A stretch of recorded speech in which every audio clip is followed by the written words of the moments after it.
ሰላም ጤና ይስጥልን ውድ የቻናላችን ተከታታዮች ፕሮግራማችን ቤተሰቦች፣ ይህ አብዲራዋ ቲዩብ ነው። ፕሮግራማችንን ላይክ በማድረግ እንድትጀምሩ፣ አዲስ የሆናችሁ ሰብስክራይብ በማድረግ ለዚህ ቻናል ቤተሰብ እንድትሆኑ፣ እንዲሁም ይህንን ፕሮግራም ከሀገር ውጭ የምታደምጡ ውድ የቻናላችን ተከታታዮች የሁል ጊዜ ድጋፋችሁን በሱፐር ታንክስ፣ ሱፐር ስቲከር፣ ሱፐር ቻት ድጋፍ እንድታደርጉ በአክብሮት እየጋበዝን በዚህኛው ፕሮግራማችን ትኩረት የምናደርገው ቼልሲ በሜዳው አርሴናልን በግማሽ ፍጻሜ የመጀመሪያ ዙር የካራባኦ ካፕ ዋንጫ የሚያስተናግድበትን ቅድመ ጨዋታ ግምገማ ነው የምናነሳው። ይሄ ፕሮግራም በዚህ ጨዋታ ዙሪያ ብቻ ሳይሆን በአጠቃላይ ትኩረት የሚያደርገው በወቅታዊ የቼልሲ በወቅታዊ የአርሴናል የቡድን መረጃ እንዲሁም በሰሞኑን የተሰሙ ተያያዥ ጉዳዮችን እያነሳን በዛሬው ጨዋታ የምሽቱ የ5 ሰዓት ፍልሚያ በስታንፎርድ ብሪጅ ቅድመ ጨዋታ ግምገማ እናደርጋለን። ከጥቂት ቀናት በፊት አሰልጣኝ ያሰናበቱት ሰማያዊዎቹ ዛሬ እንግዲህ በቋሚነት ለ5 ዓመት ተኩል አዲስ ኮንትራት ለተሰጠው ወጣቱ እንግሊዛዊው ሊያም ሮሲኒየር እንግዲህ በ6 ዓመት ፕሮሰስ በአስደናቂ የቡድን ግንባታ ባለፉት ዓመታት ትላልቅ ኢንቨስትመንቶች ተፈጽመው ወደ ራሱ ቅኝት ወደ ራሱ አይደንቲቲ በአስደናቂ ሁኔታ ደግሞ የመጣው በጥሩ ፎርምና አስገራሚ የውድድር ዓመት እያሳለፈ የሚገኘው ስኬት ብቻ የሚጠበቅበት የሚካኤል አርቴታ አርሴናልን ያስተናግዳል። ዛሬ ምሽት የሁለቱ ቡድኖች የእርስ በርስ ግንኙነት ሁሌም በትዕይንት የተሞላ ነው። ሁሌም በተለይ የስታንፎርድ ብሪጅ ፍልሚያ በአብዛኛው በቅርብ ዓመት ውስጥ ካስተዋላችሁ የመጀመሪያው ዙር ጨዋታ የሚደረገው በስታንፎርድ ብሪጅ ነው። በፕሪሚየር ሊግም በሌሎች ውድድሮችም በቅርብ ዓመት በተገናኙበት የመጀመሪያ ዙር ጨዋታ ስታንፎርድ ብሪጅ ላይ ነው። በአብዛኛው በትዕይንት የተሞላ ነው እና በርካታ ጊዜ እዚህ ሜዳ ላይ የሚመዘገቡ ውጤቶች በአቻ ውጤት ጠንካራ ፉክክር የምናስተውልበት ለእግር ኳሱ ቤተሰብ በጣም እጅግ ማራኪ ፉክክር ነው የምንመለከተው እና የዛሬው ጨዋታ በእንዲህ መልኩ በርካታ ጉዳዮችን ከበስተጀርባ ይዞ ምንም እንኳን የካፕ የግማሽ ፍጻሜ ጨዋታ ቢሆንም የሁለቱ ቡድኖች ወቅታዊ ሁኔታና ወቅታዊ የቡድን ባላንስ ትኩረት ባደረገበት የዘንድሮ ሲዝን በበርካታ ውጣ ውረዶች፣ በሚዲያ ትችት፣ ውስጣዊ ክፍተት፣ በሜዳ ውስጥ ባለ እንቅስቃሴ በብዙ መልኩ ሲዝኑ ላይ ብዙ አይነት መልክ ያየንበት ከአሰልጣኝ ስንብት አንስቶ በርካታ ጉዳዮች እየተመለከትን የምንገኘው ቼልሲ አለ። በዛ በኩል ደግሞ ሌላኛው የለንደን ክለብ የለንደን ተቀናቃኝ አርሴናል ደግሞ በሚካኤል አርቴታ ውስጥ ለመጨረሻ የዘንድሮ ሲዝን ትልቁን የቡድን ግንባታ አጠናቆ ፍጹም በተቀናጀ ቡድን በድጋሚ በዘንድሮ ሲዝን ለሁለተኛ ጊዜ ወደ ስታንፎርድ ብሪጅ ይመጣል። ታስታውሳላችሁ በፕሪሚየር ሊጉ የሞሲስ ካሴዶ ከረፍት በፊት ቀይ ካርድ በዛሬም ጨዋታ በቅጣት ምክንያት አይሰለፍም። ቼልሲ በጎዶሎ አርሴናል ላይ የፈጠረው ጫናና አስደናቂ የኤንዞ ማሬስካ በ10 ተጫዋች የታክቲክ የበላይነት የተስተዋለበት የመጀመሪያ ዙር የሚካኤል አርቴታ አርሴናል ደግሞ የኒውሜሪካል አድቫንቴጅ ያለመጠቀሙ የማባከኑ ትችት ያስተናገደበት አቦይ ማች ነበር። በፕሪሚየር ሊጉ የነጥብ ጨዋታ አንዳንድ ነጥብ ተጋርተው የተለያዩበት በርካታ ትዕይንቶችን ስናስተውል የነበረበት የታክቲክ ጦርነት፣ የጨዋታ የበላይነት ለመውሰድ የሚደረግ ፉክክር፣ በአጠቃላይ እንቅስቃሴው የሜዳ ውስጥ ፍላጎት፣ ይሄ የተቀናቃኝነት ስሜት የሁለቱ ክለቦች ባህሪ ሆነው በዛኛው የፕሪሚየር ሊግ ፊክስቸር በብዙ ትዕይንቶች ተጠናቀቀ። እሺ የካራባኦ ካፕስ የሁለቱ ቡድኖች ፉክክር የግማሽ ፍጻሜ የመጀመሪያ ዙር ጨዋታ ምን ሊመስል ይችላል? ሁለተኛ ዙር በኤሚሬትስ የመልስ ጨዋታ አለው። የመጀመሪያ ዙር እንግዲህ ዛሬ ምሽት 5 ሰዓት ላይ ሊያም ሮሲኒየር ሚካኤል አርቴታን ያስተናግዳል። እስቲ ስለ ሁለቱ አንዳንድ ወቅት አንሳና ጠለቅ ብለን የምንመለከታቸው በርካታ ጉዳዮች አሉ። ይህም ፕሮግራም ለማሰናዳት ወደ እናንተ አንዳንድ መረጃዎችን እየሰበሰብኩ እያለ ያገኘሁት አንድ አስገራሚ ለእግር ኳሱ ቤተሰብ በቼልሲ የአሰራር ደንብ ውስጥ ስላሉ ክፍተቶች ኤንዞ ማሬስካን ሁሌ በዚህ ቻናል እንደምታደምጡት የቀድሞ የቼልሲ አሰልጣኝን የምንከላከልበት መንገድ ይሄ አሰልጣኝ በቼልሲ ቤት መቆየቱ ለቡድኑ እንጂ የሚጠፋውን የሚታጣውን ውጤት መነሻ በማድረግ እሱን ብቻ ታርጌት ባደረገ የጨዋታ ግምገማ ከተመለከትን ተገቢ አይደለም። ችግሮች ያሉት ከበስተጀርባ ናቸው። አሰልጣኙ ኢንጌም ማኔጅመንቱ በሱ ፍቃድ የሚደረግ አይደለም። ከሱ በላይ ባሉ በርካታ ስትራክቸራል አሰራሩ በአንድ ዘርፍ ላይ ያለው የባለሙያ ብዛትና የስትራክቸሩ መብዛት ውሳኔ ሰጪው አካል በጣም በከፍተኛ ሁኔታ የበረከተበት የቡድኑ ስትራቴጂ በመሆኑ ኤንዞ ማሬስካ ያላቸውን ጄኒውን የታክቲክ እውቀትን ከጨዋታ ጨዋታ በቡድኑ ሞቢሊቲ ላይ እያሳደጉ እንዳይመጡ ተጠያቂው የቼልሲ አስተዳደር እንጂ ኤንዞ ማሬስካ አይደሉም ስንል ነበር። ስንብታቸውም ተገቢ አይደለም ስንል የነበረበት በርካታ ጉዳዮች አሉ እና ከዚህ ጋር በተያያዘ ምሽት ላይ ማይክል ኪገን የሚባል አንድ የዴሊ ሜል ጸሐፊ በጣም ለለንደን ክለቦች ቅርብ የሆነ አስደናቂ መረጃ አጋርቷል እና ያንን መረጃ ወደ በኋላ እናነሳለን። በቼልሲ በኩል ትኩረት ስናደርግ በአርሴናል በኩል የተሰማ የቡድን መረጃም አለ። በቼልሲ በኩልም ይሄ ጨዋታ አጓጊነቱ፣ ፉክክሩ፣ ሁሌም ተጠባቂነቱ እንዳለ ነው። በትዕይንት የተሞላ ጨዋታ ነው። እስቲ የቡድን መረጃ እንመልከት። ሞሲስ ካሴዶ ከዚህ ጨዋታ ውጪ ነው በቅጣት ምክንያት የዛሬውን ጨዋታ የሚያመልጠው ይሆናል። ነገር ግን በቼልሲ በኩል እንግዲህ በአለፈው ሰኞ አድምጣችሁ ከሆነ የሊያም ሮሲኔር ጋዜጣዊ መግለጫ ላይ ያነሷቸው ነጥቦች አሉ። በተለይ በፓልመር፣ ሪሽ ጀምስ እና ማሎ ጉስቶ ዙሪያ ስለ ሶስቱ ተጫዋቾች በጉዳት የሮቡ ጨዋታ ያመልጣቸዋል አያመልጣቸውም በሚል ጥያቄ ቀርቦላቸው በሶስቱም ተጫዋቾች ዙሪያ የሰጡት ሀሳብ አንድ አይነት ነው። ግን በተለየ ሁኔታ የፓልመርን ነጥለው የሰጡበት ደግሞ የተወሰነ ምክንያት አለ። ከጤና ከሜዲካል ስታፉ የቀረበላቸው ሪፖርት ሪሽ ጀምስን ትናንት እንግዲህ አሰልጣኙ ሰኞ ዕለት በሰጡት መግለጫ እስከ ሮብ ጠዋት ድረስ ለውሳኔ መመልከት አለብን እና ከቻርልተኑ ጨዋታ ውጭ ያደረግናቸው ቅድመ ጥንቃቄ ለመውሰድ ነው በማለት ገልጸዋል። ነገር ግን ትናንትና የቡድኑ የመጨረሻ የትሬኒንግ ቆይታ ላይ ስንመለከት ሪሽ ጀምስ፣ ማሎ ጉስቶ በትሬኒንጉ ላይ የተለቀቁ ምስሎች ታይተዋል። ሁለቱ ተጫዋቾች በተለይ ሪሽ ጀምስ፣ ማሎ ጉስቶ እንኳን ጥርት ባለ የፎቶ ምስል አይደለም የቼልሲ የመጨረሻ ትሬኒንግ ላይ የተመለከት ነው። ማሎ ጉስቶ የተወሰነ ፎቶዎቹ ብዙም አይታዩም። ነገር ግን የሪሽ ጀምስ ለዛሬው ጨዋታ የመግባቱ ዕድል በጣም ከፍተኛ ነው። ቅድመ ጥንቃቄ ለመውሰድ ነው ስለተባለ የማሎ ጉስቶና የሪሽ ጀምስ መሰለፍ እድላቸው ሰፊ ነው። ነገር ግን የኮል ፓልመርን ጉዳይ ስንመለከት ፓልመር ትናንትናም ከትናንት በስቲያም በነበሩ ለቼልሲ ቅርብ ከሆኑ ሪፖርተሮች መካከል ነዚር ከንሲላ ይዞ የወጣው አንድ ዘገባ ነበር። የፓልመር ግሮይን ኢንጁሪ በጣም በጣም ክሮኒክ ነው እና ጥንቃቄው በቼልሲ ሜዲካል ስታፍ የሚወሰድና ሪስክ ካልተቀነሰ የመጀመሪያው ዙር አጋጣሚ መፈጠሩ የማይቀር ነው የሚል ዘገባው ላይ የተመለከትኩት። ይሄ ማለት ታስታውሱ እንደሆነ ኮል ፓልመር የመጀመሪያ የግሮይን የብሽሽት ጉዳት እንዳስተናገደ የመጀመሪያ በማሟሟቂያ ሰዓት በዌስትሃሙ የአዌ ጨዋታ ነበር። ሊጉ ገና እንደጀመረ በለንደን ስቴዲየም በስቲቫኦ ተተካና ተጫዋቹ ቅድመ ጥንቃቄ ለመውሰድ ተሞከረ። የተወሰኑ ጨዋታዎች ብቻ አመለጡት።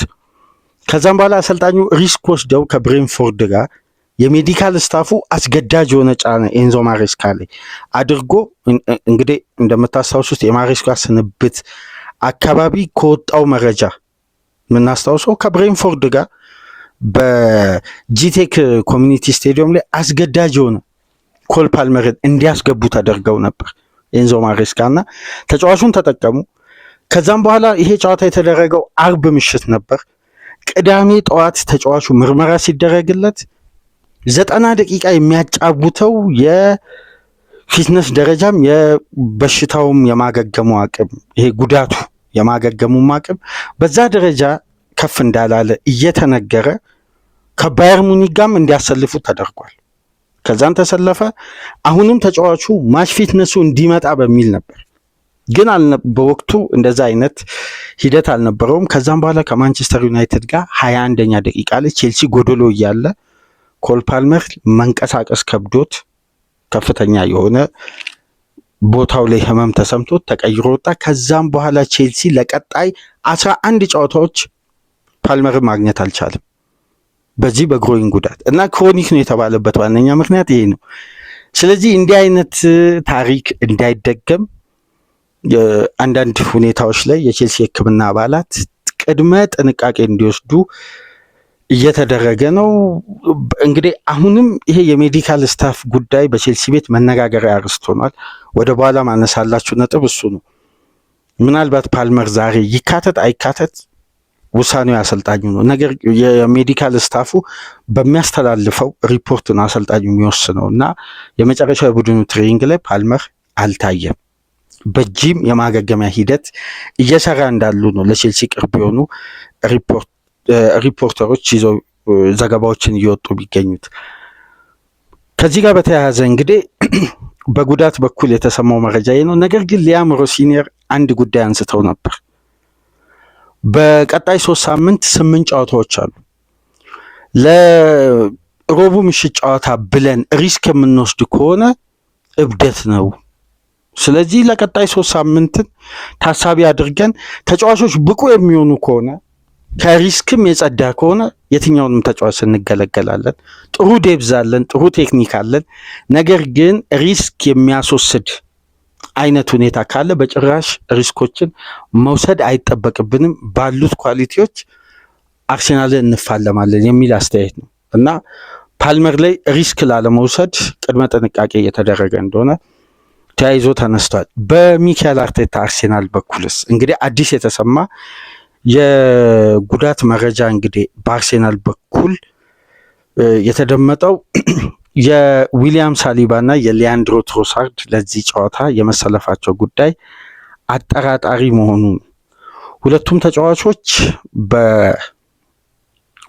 ባለፉት ቀናት የፊትነስ ደረጃቸው አስተማማኝ አለመሆኑና የተወሰኑ ጊዜያትን ማለት ይሄ አሁን በደም ከተመለከታችሁ የፈረንጆች አዲሱ ዓመት ከገባበት ጊዜ አንስቶ የተደራራቢ ጨዋታ ጫና እየተስተዋለ ነው። እንግዲህ ድል እያለ በድል ውስጥ ከማናስተውላቸው ጉዳዮች መካከል የተደራራቢ ጨዋታ ጫና ነው። አርሴናል እንግዲህ በዚህን ሰዓት ዴብዙ መስተካከሉ ከዚህ በፊት የሚነሱ ጥያቄዎችን ባላንስ ካደረጉ ጉዳዮች መካከል የተጫዋቾች ሎድ ማኔጅመንትን በአግባቡ እየተደረገ ነው። ነገር ግን እንዲህም ሆኖ ባለፉት ተከታታይ ጨዋታ በአካል ብቃት ፈታኝ በሆኑ ፊክስቸሮች ሁሉ በርካታ ደቂቃዎችን ሜዳ ውስጥ ቆይታ ያደረጉ እንደነ ሊያንድሮ ትሮሳርድ እና ዊሊያም ሳሊባ ለዛሬው ጨዋታ የመሰለፋቸውን ጉዳይ አጠራጣሪ ነው። ገና የመጨረሻ ሴሽን ወደ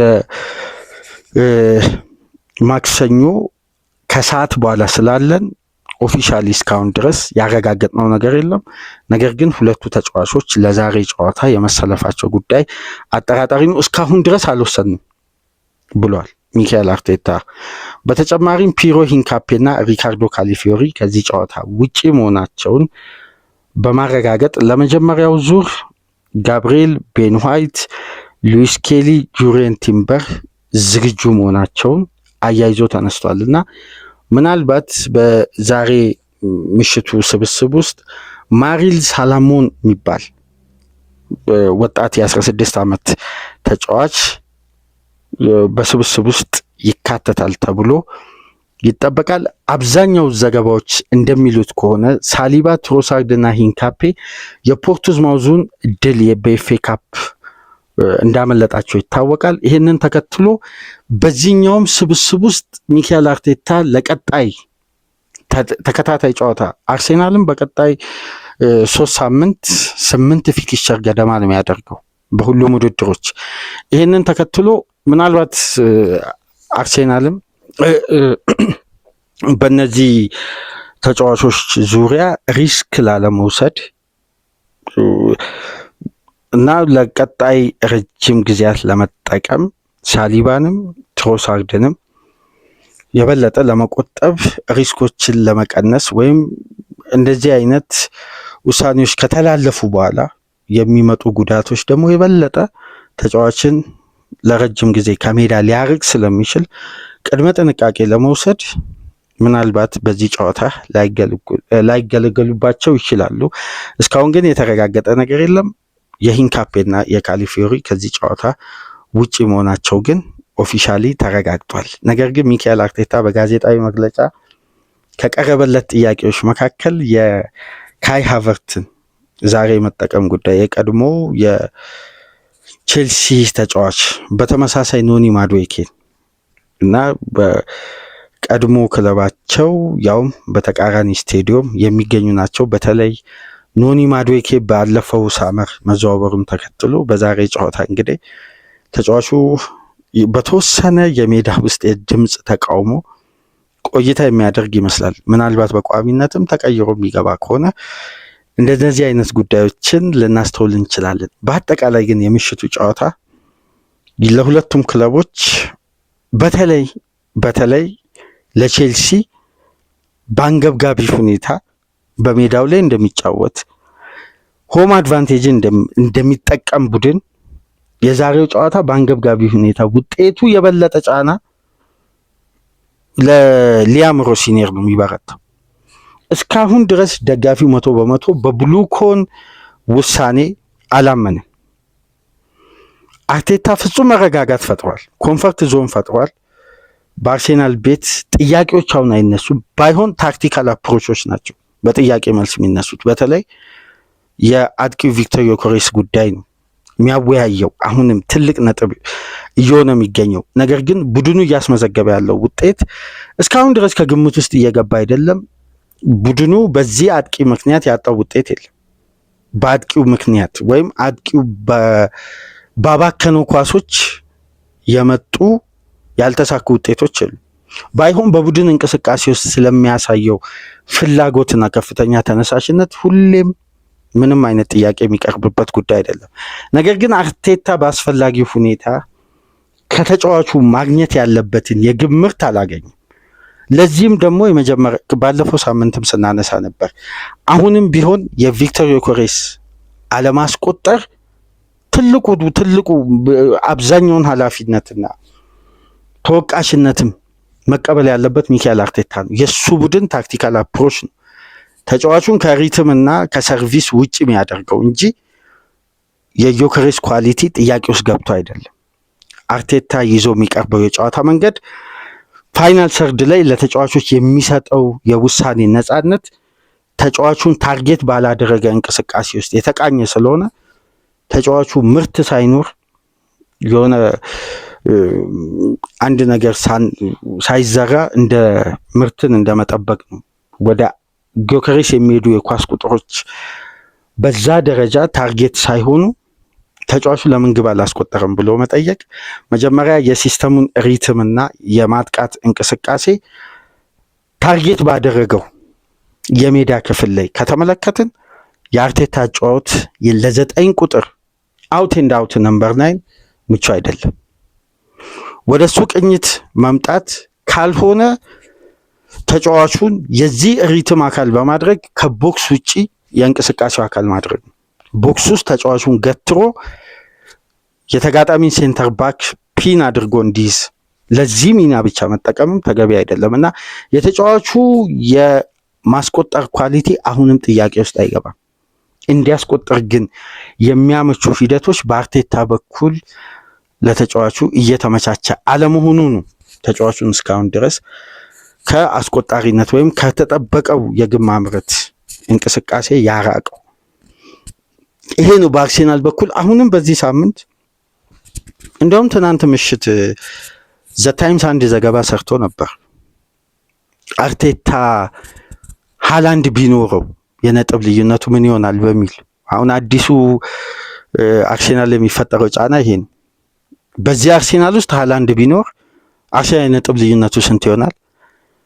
ሲቲ ደግሞ ሃላንድ ስላለው ስንት ነጥብ አገኘ? ይሄ ነው በቃ አሁን ከፍተኛ ጫና ሚዲያው የሚፈጥርበት። ይሄ በነጮቹ እይታ አሳማኝ ሊሆን ይችላል፣ ግን እንደ አንድ እግር ኳስ ተመልካች አርቴታ ሲስተማቲካሊ ለጊዮኬሬስ ምቹ የሆነ የጨዋታ ስታይል እየተከተለ ነው ብላችሁ ታምናላችሁ? ይሄ ተጫዋች የሚነካው የኳስ ቁጥር እኮ ያነሰው የሪትሙ አካል ስላልሆነ ነው። 8 ኳስ መንካቱ አይደለም። ሃላንድም በ11 ተች እኮ ሃትሪክ የሰራበትም የውድድር ዓመት አለ። ግን ለ11ዱ ተችና ለሃትሪኩ የሚሆን ታርጌት ሲስተም ስላለ በ11 ተች ሃትሪክ የሰራው እንጂ 8 ተች ነክቶ ከ8ቱ አንዱ ነው በተጋጣሚ የመጫወቻ ቦክስ ውስጥ ከሆነ ይሄ ተጫዋች ሰርቪስ ለማግኘት ነው ከተጋጣሚ የመጫወቻ ቦክስ ውጪ የወጣው እንጂ ሰርቪሶች በአግባቡ ቢኖሩ 5 ተች ነክቶ 4ቱን ሊያስቆጥር ይችላል። ቦክስ ውስጥ ተገቢው የኳስ እንቅስቃሴ ካለ ይህንን ነው በእኔ በኩል የምመለከተው። እያንዳንዱ በዘንድሮ ሲዝን ዮኬሬስ ቤስት በሆነበት ጨዋታዎች ሁሉ እና አሁን የሚዲያው ቀስት ሁሉ ወደ አርቴታ ያተኮረው ዮኬሬስን ይዞ ነው። በሌሎች ዲፓርትመንቶች ያሉ ቅንጅቶች እንግዲህ በተዋጣለት መልኩ እስካሁን ድረስ እንደቀጠለ ነው። ነገር ግን በቼልሲ በኩል ስላሉ ነጥቦች ደግሞ አንዳንድ ጉዳዮች እናንሳ። በተለይ በአዲሶቹ የክለቡ ባለቤቶች በብሉኮን ውሳኔና አንዳንድ ጉዳዮች ላይ ደጋፊው ቅሬታውን የበለጠ ከፍ አድርጓል። አሁን የደጋፊን ህመም ተቃውሞ ከሚያባብሱ ጉዳዮች መካከል የከተማው ተነባቢ ጋዜጦች ናቸው። እነዚህ ጉዳዮች ደግሞ ለደጋፊው መቅረብ አለበት ብለው ሚዲያው ስላመነ ከውስጥ ያገኘው መረጃ በአጠቃላይ ወደ ደጋፊው ይልካል። ደጋፊው ተቃውሞውን፣ ቅሬታውን የበለጠ ደግሞ በአንገብጋቢ ሁኔታ ያላሳመናቸው የአሰልጣኝ ቅጥር አለ። በቀጣይ ሳምንት ጃንዋሪ 17 ቼልሲ ከብሬንፎርድ ጋር በሚያደርገው ጨዋታ ደጋፊው በአጠቃላይ ዝግጅት አድርጓል። በስታንፎርድ ብሪጅ ዙሪያ ከፍተኛ ተቃውሞ ለማድረግ ከፍተኛ ተቃውሞ ምናልባት በዛ በቼልሲ ዙሪያ የሚገኙ ደጋፊዎች በአጠቃላይ ጥሪ ተደርጎላቸዋል። የብሬንፎርዱን ጨዋታ የፕሪሚየር ሊጉን ጨዋታ በልዩነት ተመርጧል። እንግዲህ የተለየ እዛ ጋር የተጻፈ ዝርዝር ጉዳይ የለም። ምናልባት የስራ ቀን አለመሆኑን ተከትሎ አብዛኛው ደጋፊ እንዲገኝ ታሳቢ የተደረገ ይመስላል። ያ የተቃውሞ ጥሪ በባለቤቶቹ ላይ የራሳችንን አይደንቲቲ የቼልሲ የራሳችንን ክለብ እንፈልጋለን የሚልም ተቃውሞ ብሉኮን አውት ክለባችንን መልሱልን የሚል በፉላሙ ጨዋታ ተመልክተን ነበር። ሜዳ ውስጥ ደጋፊው ይዞ የገባውና እንደነዚህ አይነት ጥያቄዎች አሉ። ቅድም መግቢያ ላይ ያነሳሁት ዴሊ ሜል በማይክል ኪገን ያገኘው ዘገባና ይሄ ለለንደን ክለቦች ቅርብ የሆነው ሪፖርተር በዴሊ ሜል አንድ ጉዳይ ምሽት ላይ ኤክስክሉሲቭ ኒውስ የኔ ብቻ ባለው መረጃ መሰረት አንድ ከባድ ጉዳይ አጋርቷል። ይሄ ጉዳይ ምናልባት ባለፉት ፕሮግራሞቻችን ስንጨቃጨቅ የነበርንበት፣ ስንከራከር የነበርንበት፣ ያልተስማማንበት ይሄንን መረጃ ከየት ነው የተገኘው? የመረጃውን ምንጭ አስቀምጥልን ስትሉት እንደነበረው አሁን የማይክል ኪገንን የዴሊ ሜሉን ሪፖርተር ሳብስክሪፕሽን አለው ገብታችሁ የቼልሲ ደጋፊዎች ያኔ ጥያቄ የነበራችሁ ተገቢ አልነበረም ስንል የነበረው የኢንዞ ማሬስካና የስራ ጫና የአንዳንድ የቡድኑ ኮቺንግ ስታፎች ጣልቃ ገብነት በጣም በእግር ኳስ በቼልሲ ቤት ያለው አስተዳደራዊ ጉዳይ በአንዳንድ ሁኔታዎች ገደብም ያለፈ ነው። ይሄ ዘጋቢ አገኘው ባለው መረጃ መሰረት የቼልሲ የሜዲካል ስታፍ አባል የሆነ እስቲ ይሄን ፎቶ እንግዲህ ማይክል ኪገን የለጠፈውን ፎቶ ነው ያገኘሁት። ይሄን በስክሪናችን ላይ እስቲ ይሄን ፎቶ ተመልከቱ። ከቼልሲ ተጫዋቾች ጋር የቆሙ ባለሙያ ከእንግሊዝ ብሔራዊ ቡድን ጋር የቀድሞ የእንግሊዝ ብሔራዊ ቡድን ኮቺንግ ስታፍ ስለነበር የሜዲካል ስታፍ ስለነበር እና አሁን የቼልሲ ኮቺንግ ስታፍ ሜዲካል ስታፍን የተቀላቀለ ኃላፊነቱ በጣም በሚያስገርም ሁኔታ ከኤንዞ ማሬስካ ጭምር ከፍ ያለ ነው። ይሄ የሜዲካል ስታፍ አባለ እና እዛ ዘገባ ላይ እንደተመለከትኩት ከሆነ የማይክል ኪገን ዘገባ አገኘ ያለው መረጃ ከቼልሲ ውስጥ አዋቂዎች እንደሚለው ከሆነ ይሄ የጤና ባለሙያ በቼልሲ የበላይ ኃላፊዎች በላውረን ስቲዋርት እና ፖል ዊኒስተርሊ አስገዳጅ የሆነ ውሳኔ ተወስኖ የተቀመጠበትን ፖዚሽን ተመልከቱ። በቢጫ ያከበብናትን የቼልሲ ቴክኒካል ስታፍ የሚቀመጥበት ቦታ ከቤንቹ ኋላ ነው የተቀመጠው እና እዚህ ፖዚሽን ላይ የሚቀመጡ ከዚህ በፊት በቡድኑ ጉዳት ያስተናገዱ ምናምን ከሜዳ የራቁ ተጫዋቾች የሚቀመጡበት ቦታ ነው። ባልተለመደ ሁኔታ ይላል በፕሪሚየር ሊጉ ያሉ 19ኙም ክለቦች በዚህ የሜዲካል ስታፍ ሹመት ውስጥ ያሉ ባለሙያዎችን እዚህ ቦታ ላይ እንዲቀመጡ አይደለም እንዲጠጉ ላይ ፈቅዱላቸውም ይላል የማይክል ኪገን ዘገባ። በብቸኝነት የፈቀደው ክለብ ቼልሲ ነው። ይሄ ሜዲካል ስታፍ ስሙ ቦይክ ካቨነር ይባላል። ትውልድ አውስትራሊያዊ የእንግሊዝ ዜግነት ያለው በአውስትራሊያ የተወለደ የኮቺንግ ስታፍ ባለሙያ ነው። ይሄ ባለሙያ እንግዲህ ካቨነር የሚባለው ልክ እንደ ፕሪሚየር ሊጉ ክሪስ ካቨነር የሚባሉ ዳኛ አሉ። እንደምታስታውሱት የምሽቱን ጨዋታ ሲቲ ኒውካስልን 2-0 ያሸነፈበትን የዳኙት ልክ እንደዛው ካቨነር ነው። የዚህኛውም ባለሙያ ስም ቦይስ ካቨነር ይባላል። በዚህ ኮቺንግ ስታፍ ላይ እንዲቀመጥ ከተደረገበት ዋነኛ ምክንያትና የቼልሲ ኃላፊዎች ትዕዛዝ የሰጡት ከኤቨርተኑ ጨዋታ 2 ጨዋታ ቀደም ብሎ ኤንዞ ማሬስካ በኤቨርተኑ ጨዋታ 48 ሰዓት አስቀያሚ ቆይታ ነበረኝ ብለው ያፈነዱት ከዛ ጨዋታ 2 ጨዋታ ቀደም ብሎ በነበረው ውጤትና አንዳንድ ጉዳዮች የአትላንታንም ጨዋታ ጨምሮ መሰለኝ በነበረው የውጤት ግምገማ ላይ አንዳንድ ጉዳዮችን ኤንዞ ማሬስካ እነዚህ ቴክኒካል ዳይሬክተሮች ጥያቄ ያቀርቡላቸዋል ለኤንዞ ማሬስካ እና ከጉዳት የመጡ ተጫዋቾችን አስገዳጅ በሆነ መልኩ የመጠቀምን ጉዳይ ከጉዳት የተመለሱ ተጫዋቾችን እነዚህ ከጉዳት የተመለሱ ተጫዋቾች ደቂቃ ማያገኙ ከሆነ በትራንስፌር ማርኬቲንግ ቢዝነስ ላይ ዋጋቸው ይወርዳል። ስለዚህ አስገዳጅ የሆነ ከጉዳት የመጡ ተጫዋቾች የዚህ የማርኬቲንግ ሬታቸው ወይም የሚያወጡት የገንዘብ መጠን በሚያገኙት ደቂቃና በሚያሳዩት ብቃት ስለሚሰላ ደቂቃ እንዲያገኙ በፍጥነት ከጉዳት እንደመጡ ወደ ሜዳ እንዲገቡ ይደረጋል። ይሄ የቼልሲ ሮቴሽናል ፖሊሲ ነው። ከዚህ በፊት ሰርተናል ፕሮግራም፣ ወደኋላ መለስ ብላችሁ ተመልከቱ። ይሄ ሮቴሽናል ፖሊሲ ግን በአሰልጣኙ ሃንድል እንዲሆን ነው። ኤንዞ ማሬስካ በሳቸው ማኔጅ እንዲደረግ ነው የሚፈልጉት። ቼልሲ ደግሞ ፖሊሲውን ያረቀቀው በቢዝነስ ሞዴል ነው። አሁን ትልቁ የመጀመሪያው ይላል የማይክል ኪገን ዘገባ እንደሚለው ከሆነ የሀሳቦች ልዩነት የተፈጠሩት በዚህ ውሳኔ መሀል ነው። ማሬስካ እነዚህን ተጫዋቾች ለመጠቀም ፍቃደኛ ሆነዋል፣ ግን ጌም ማኔጅመንት የሚደረገው በሳቸው የውሳኔ ፓወር እንጂ ማኔጅመንት ክፍሉ በሚሰጣቸው ትዕዛዝ እንዳይሆን ለታክቲካል ፍሌክሲቢሊቲ አሰልጣኙ የሚመዘገበውንም ውጤት ሪስክ ለመውሰድ ይህን ጉዳይ ነበር በክራይቴሪያ መልክ ያስቀመጡት። ነገር ግን የቼልሲ ኃላፊዎች በጭራሽ በሳቸው ሀሳብ አልተስማሙ፣ ሀሳባቸውን ውድቅ አደረጉ።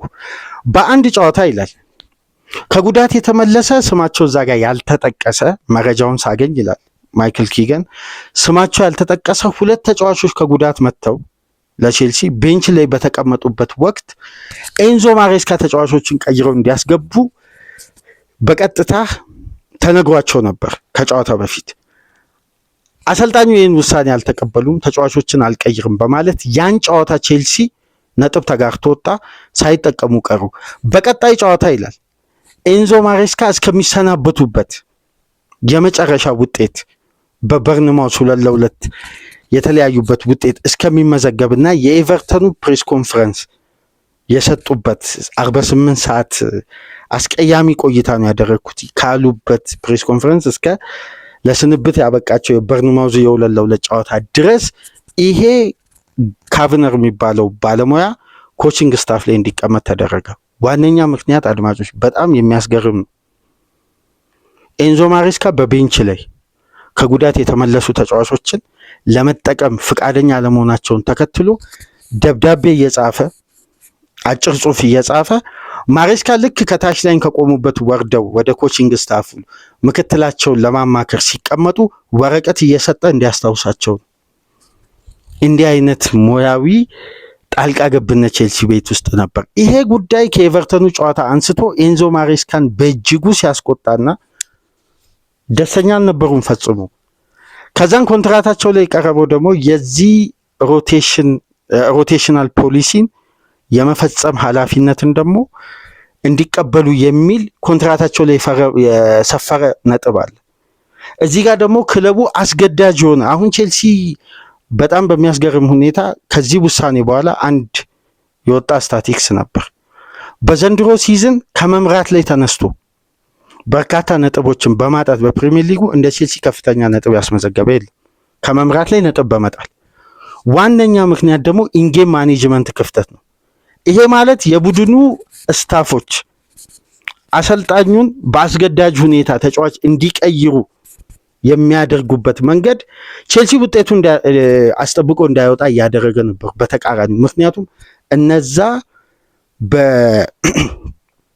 በሚያጡት ደቂቃ ከጉዳት የመጡ ተጫዋቾች በትራንስፌር ማርኬት ላይ የሚወርደው የነዛ ተጫዋቾች የሽያጭ መጠን ገንዘብ ቼልሲን እንደ ቢዝነስ ሞዴል ስላሳሰበው የሜዳ ውስጥ ውጤትን ማኔጅ አድርጎ ክለቡ 3 ነጥብ ይዞ ከመውጣት ይልቅ በገበያ ላይ እነዛን ተጫዋቾች ፈልጎ የሚመጣው ቡድን ስለሚያቀርበው የገንዘብ ክፍያ ነበር የክለቡ አብዛኛው አስተዳዳሪዎች የሚጨነቁት የነበረው።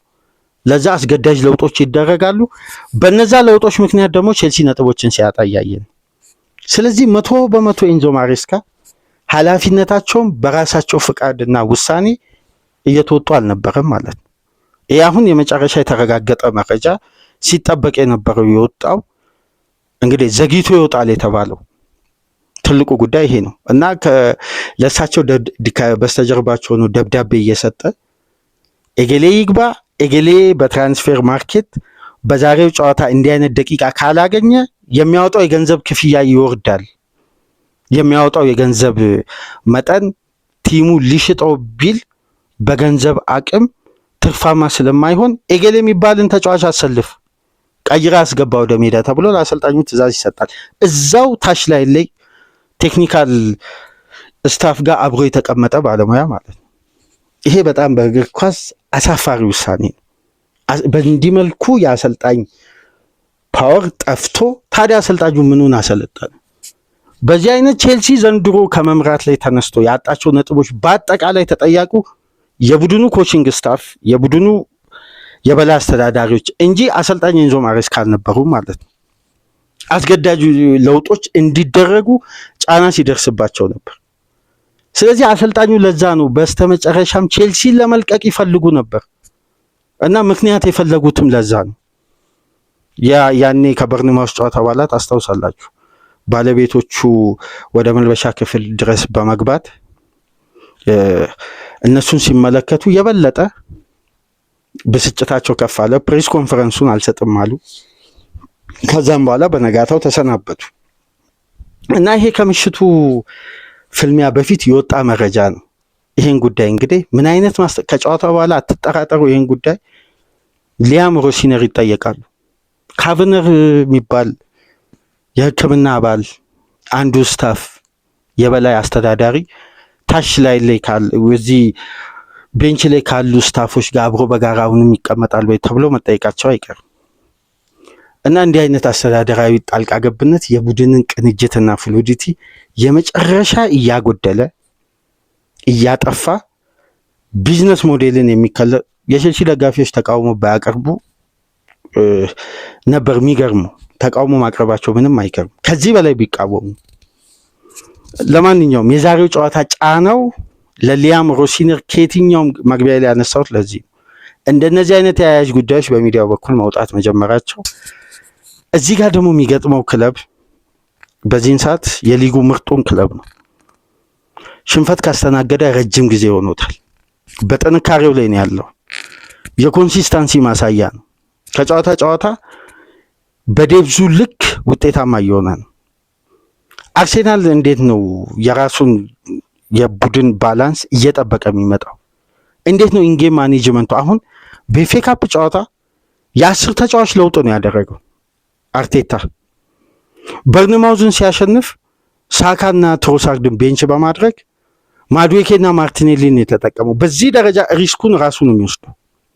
አሁን ያጨዋታው ውጤት ባይመጣ ሽንፈት ቢያስተናግድ አርቴታ ነው የሚጠየቀው። ኤንዞ ማሬስካ የዚህን ያክል እንኳን ስልጣን የላቸውም። ለዚህ እኮ ነው በ23 ጨዋታ 135 የተጫዋቾችን ለውጥ በምርጥ 11 ውስጥ የተጠቀሙት።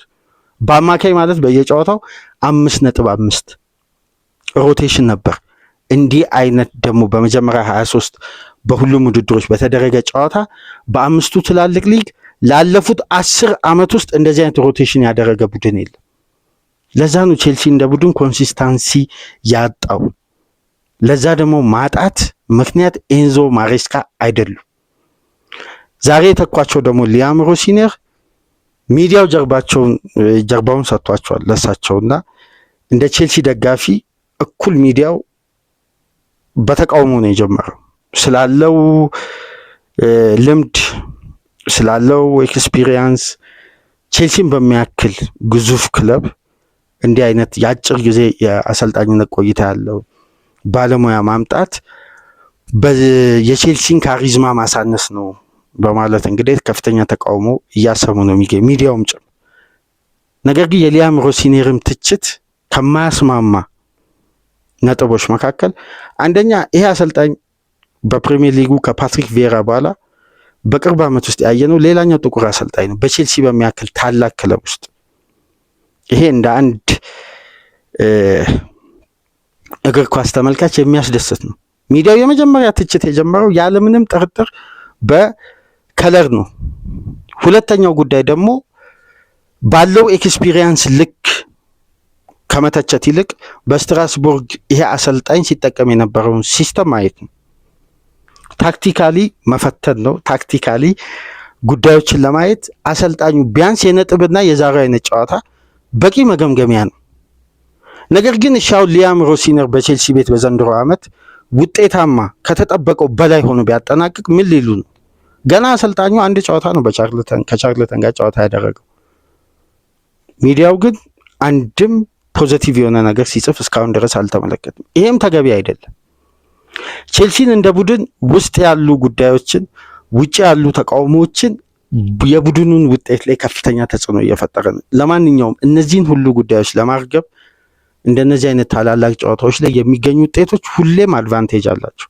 በተቃራኒው የሚታጣውም ውጤት በዚሁ ልክ በእጥፉ ጫናው ይበረታል። ስለዚህ የካራባኦ ካፕ የግማሽ ፍጻሜ ጨዋታ ከብዙ መልክ ስንመለከት፣ ከብዙ ጉዳዮች አቅጣጫ ስንመለከት ጫናው የበለጠ ያልተረጋጋበት በውሳኔ በአስተዳደራዊ ጉዳይ ውጥረት ውስጥ የገባው ቼልሲ ዛሬ የሊጉን ጠንካራውን ክለብ አርሴናልን በግማሽ ፍጻሜ ያስተናግዳል። ይሄ ጨዋታ በትዕይንት የተሞላ ነው። የቴክኒሻል ተጫዋቾች ልዩነት በአብዛኛው የበዛበት ነው። በዛሬው ጨዋታ እንግዲህ ከሚጠበቁ ጉዳዮች መካከል ኢስቲቫኦ በቋሚነት ይጀምራል ተብሎ ይጠበቃል። ምናልባት በተለይ ኮል ፓልመር ካልተሰለፈ የበለጠ ኢስቲቫኦ በቋሚነት የመጀመር እድሉ ሰፊ ይሆናል። ፓልመር ካላገገመ እና ሪስክ ለመውሰድ የሚያሰጋ ሁኔታ ላይ ከተገኘ እንግዲህ ኢስቲቫኦን በቋሚነት የምንመለከት ይሆናል። አርሴናልም ከሞላ ጎደል አብዛኛውን የዋና ቡድን ተጫዋቾችን በቋሚነት ይጠቀማል ተብሎ ይጠበቃል። ለማንኛውም የሁለቱን ክለቦች ፍልሚያ ተመልክተን ደግሞ ነገ በንጋት ፕሮግራማችን የአፍሪካ ዋንጫ የፍጻሜ ተፋላሚ እነማን እንደሚሆኑ ዛሬ ምሽት ይለያል። ናይጄሪያ ከሞሮኮ፣ ሴኔጋል ከግብፅ፣ ሳላ ከማኔ አስደናቂ ፉክክር በአህጉራችንም ይደረጋል። እነዚህን ጨዋታዎች ጨምሮ በሌሎች ጉዳዮችም ሐሙስ ንጋት ድህረ ጨዋታ ነጥቦች ይዘን እንመጣለን። ከዚህ ፕሮግራም በመቀጠል እንግዲህ ሳላ ከማኔ ጋር በአፍሪካ ዋንጫ ሌላ አመት፣ ሌላ የውድድር አመት፣ ሌላ የአፍሪካ ዋንጫ ለሌላ ትዕይንት ዛሬ በሞሮኮ ምሽት በጊዜ በሚጀምረው የግማሽ ፍጻሜ ጨዋታ የትኛው ወደ ቀጣዩ ፍጻሜ የሚያልፍ ይሆናል? ሳላ ወይስ ማኔ? እስቲ ቅድመ ጨዋታ ግምገማ የምናደርግበት ይዘን እንመጣለን። ከዚህ ፕሮግራም ቀደም ብሎ በምሽቱ የመጀመሪያ ዙር ጨዋታ ኒውካስልን ሴንት ጄምስ ፓርክ ድረስ በመሄድ 2-0 ያሸነፈው ፔፕ ጋርዲዮላ ለማንቸስተር ሲቲ አንድ እግሩን ወደ ዌምብሌ ማሻገር ችሏል። የመልስ ጨዋታውን በቀጣይ ጊዜያት የሚደረግ ይሆናል። የዛሬ ተፋላሚስ ቼልሲ ከአርሴናል በስታንፎርድ ብሪጅ ምን አይነት ውጤት ይመዘገባል? እስቲ የእናንተን ግምት እያስቀመጣችሁ በዛውም እንግዲህ ላይክ ማድረጋችሁ እንዳትረሱ። ላይክ ስታደርጉ የተደማጭነታችንን ቁጥር ከፍ ያደርጋል። አዲስ ከሆናችሁ ደግሞ ሰብስክራይብ በማድረግ ለቻናላችን ተቀላቀሉ። የደወል ምልክቷን እየተጫናችሁ ኖቲፊኬሽን በቀጥታ የሚደርሳችሁ ይሆናል ፕሮግራም በምንለቅበት ሰዓት። ከሀገር ውጭ የምታደምጡ ደግሞ በሱፐር ስቲከር፣ በሱፐር ቻት፣ በሱፐር ታንክስ ድጋፍ እንድታደርጉ በአክብሮት እየጋበዝን ሁለተኛ ክፍል ፕሮግራማችን ይህን ይመስላል። በሶስተኛ ክፍል ፕሮግራማችን እስከምንገናኝ ድረስ ሰላም ቆዩ።